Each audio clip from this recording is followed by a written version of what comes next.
Cette potence n'est pas qu'un décor. Très vite, les silhouettes en carton à l'effigie des membres du gouvernement libanais sont pendues place des Martyrs, épicentre de la contestation populaire depuis octobre dernier. Les manifestants viennent de prendre à l'instant également le ministère des Affaires étrangères.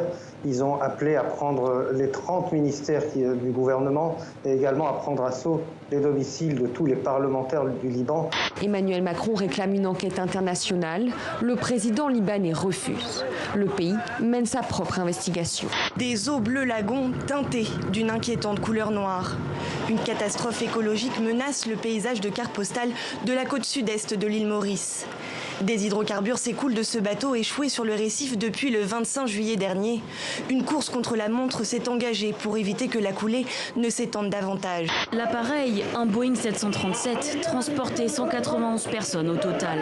Il reliait Dubaï à Kozhikode dans l'état du Kerala au sud de l'Inde et rapatriait des Indiens bloqués par la pandémie à l'étranger. Au moins 17 personnes, dont les 2 pilotes, ont péri et 15 ont été gravement blessés.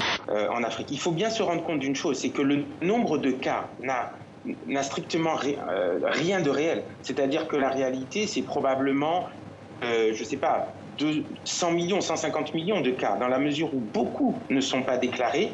Ces chiffres s'expliquent de plusieurs manières. Il y a l'explication médicale, mais il y a aussi l'explication qui est liée à l'organisation du territoire. La santé est un savoir de gouvernement. C'est quelque chose qu'on a oublié. La santé, ça sert à mailler le territoire. L'Afrique du Sud est un pays qui a vraiment une emprise sur son territoire.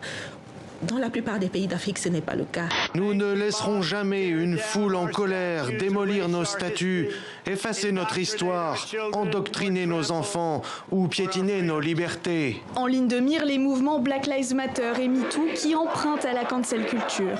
Ils exigent que des personnalités accusées de racisme ou d'agression sexuelle soient mises à l'écart. C'est un moyen moderne, un moyen contemporain pour exprimer une sorte de colère, une sorte de ras-le-bol. Toutes mes chansons sont des chansons d'amour. Alors j'espère, parce que parfois, un peu moins maintenant, dans les années 70, quand même, c'était presque péjoratif. On te disait, t'as pas d'autre sujet? Je dis, vous connaissez un sujet plus important?